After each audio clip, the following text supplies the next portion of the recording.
सभी को नमस्कार। स्पेशल एजुकेशन यूट्यूब चैनल में सभी का हार्दिक स्वागत है। तो आप देख रहे हैं बहुत ही अच्छी खबर कि सुबह सुबह केंद्रीय कर्मचारियों को लगा बड़ा झटका। लगातार दूसरे महीने महंगाई भत्ते को लेकर हुआ एक खेल। केंद्र सरकार के कर्मचारियों के लिए एक बड़ा झटका है। 1 मई की सुबह कोई अच्छी खबर नहीं आई है। महंगाई भत्ते से संबंधित आंकड़े जारी नहीं किए गए हैं। आगे इसमें यह है कि यह केंद्र सरकार के कर्मचारियों के लिए एक बड़ा झटका है। 1 मई की सुबह कोई अच्छी खबर नहीं आई है। महंगाई भत्ते से संबंधित आंकड़े जारी नहीं किए गए हैं। यह लगातार दूसरा महीना है जब केंद्र सरकार के कर्मचारियों के आंकड़े जारी नहीं किए गए हैं। मार्च के लिए एआईसीपीआई सूचकांक डेटा 30 अप्रैल की शाम को जारी किया जाना था, लेकिन इसे श्रम ब्यूरो द्वारा मई की सुबह तक जारी नहीं किया गया है। फरवरी के लिए एआईसीपीआई सूचकांक के आंकड़े भी जारी नहीं किए गए थे। अब तक केवल जनवरी 2024 के आंकड़े जारी किए गए हैं। इसे 28 फरवरी को रिलीज़ किया गया था। तब से महंगाई भत्ते से संबंधित इस संख्या को अपडेट नहीं किया गया है। इस मुद्दे पर कई विवाद है। एआईसीपीआई सूचकांक संख्या क्यों जारी नहीं की जा रही है? तो मार्च महीने के लिए एआईसीपीआई एन डेटा 30 अप्रैल 2024 को जारी किया जाना था, हालांकि इसे अभी तक जारी नहीं किया गया है। फरवरी 2024 के लिए औद्योगिक श्रमिकों के लिए उपभोक्ता मूल्य सूचकांक के आंकड़े अभी तक जारी नहीं किए गए हैं। बताया जा रहा है कि फरवरी के सीपीआई आईडब्ल्यू के आंकड़े अभी तक श्रम ब्यूरो के पास नहीं हैं। इसी वजह से देरी हो रही है। हालांकि इसमें देरी हुई है, लेकिन उनके नंबर जल्द ही श्रम ब्यूरो की वेबसाइट पर जारी किए जाएंगे। आंकड़ों की प्रतीक्षा कर रहे कर्मचारी श्रम ब्यूरो की वेबसाइट ब्यूरो पर नज़र रख सकते हैं। सरकार में अखिल भारतीय उपभोक्ता मूल्य सूचकांक हर महीने के अंतिम कार्य दिवस पर जारी किया जाता है। क्या आप अपनी तनख्वाह बदलने के लिए तैयार हैं? जनवरी 2024 से केंद्र सरकार के कर्मचारियों को 50% महंगाई भत्ता मिल रहा है। यदि महंगाई भत्ता 50% है तो इसे शून्य करने का प्रावधान है।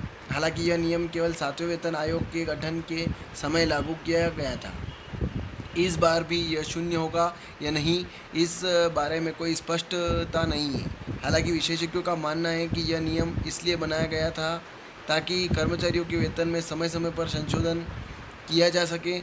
यह संभव है कि श्रम ब्यूरो ने सूचकांक संख्या जारी नहीं की हो, क्योंकि उन्हें महंगाई भत्ते की गणना में बदलाव करना है। अभी अभी जनवरी का डेटा सामने आया है, जिसकी वजह से महंगाई भत्ते का स्कोर 50.84% है। इक्का फरवरी और मार्च के आंकड़े सामने आ गए हैं। विशेषज्ञों के अनुसार इसमें अच्छी उछाल की उम्मीद है और महंगाई भत्ते का स्कोर भी 52% को पार कर गया होगा।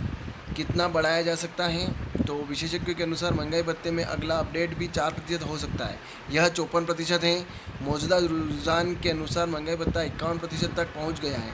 फरवरी, मार्च, अप्रैल, मई और जून के आंकड़े यह निर्धारित करेंगे कि अगला उछाल कितना बड़ा होगा। इसमें 3% की वृद्धि होने का अनुमान है। इसका मतलब है कि यह 51% से बढ़कर 54% हो जाएगा।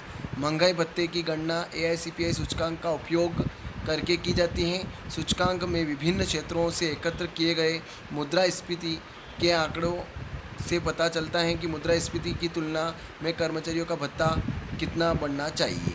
आगे इसमें यह है कि एआईसीपीआई की जनवरी से जून 2024 के आंकड़े 7वें वेतन आयोग के तहत केंद्रीय कर्मचारियों के लिए महंगाई भत्ते का निर्धारण करेंगे। महंगाई भत्ता 54.84% तक पहुंच गया है। 5 महीने की संख्या अभी आनी बाकी है। जानकारों का मानना है कि इस बार भी 4% की बढ़ोतरी होने की संभावना है। अब क्या महंगाई भत्ता शून्य से शुरू होता है या गिनती 50% से अधिक जारी रहती है?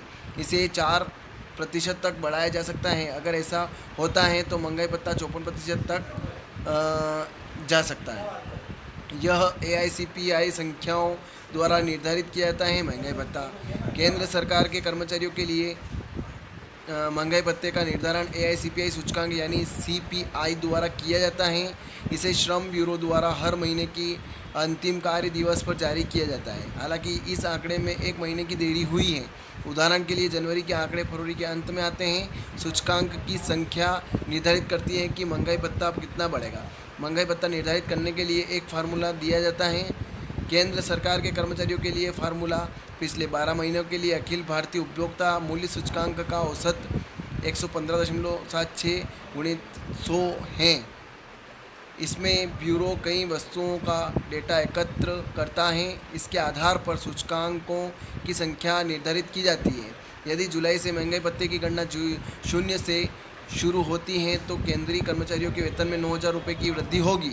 इस वृद्धि की गणना सबसे कम वेतन पर की जाएगी। यदि केंद्रीय कर्मचारियों का मूल वेतन 18,000 रुपये है तो उसका वेतन बढ़कर 27,000 रुपये हो जाएगा। अगर ऐसे कर्मचारी का वेतन 25,000 रुपये है तो उसके वेतन में 12,500 रुपये की वृद्धि होगी। ऐसा इसलिए होगा क्योंकि यदि महंगाई भत्ते का भुगतान किया जाता है तो उसे मूल वेतन में मिला दिया जाएगा। हालांकि पिछली बार 1 जनवरी 2016 को महंगाई भत्ते को 0 कर दिया गया था। उस समय 7वें वेतन आयोग की सिफारिशों को लागू किया गया था। तो ये खबर आपने देखी और स्पेशल एजुकेशन यूट्यूब चैनल के माध्यम से पूरी खबर को जाना। ज़्यादा से ज़्यादा शेयर करें, कमेंट करें आपको खबर कैसी लगी, लाइक करें और आप मेरे चैनल पर नए हैं तो चैनल को सब्सक्राइब ज़रूर करें। जय हिंद, जय भारत।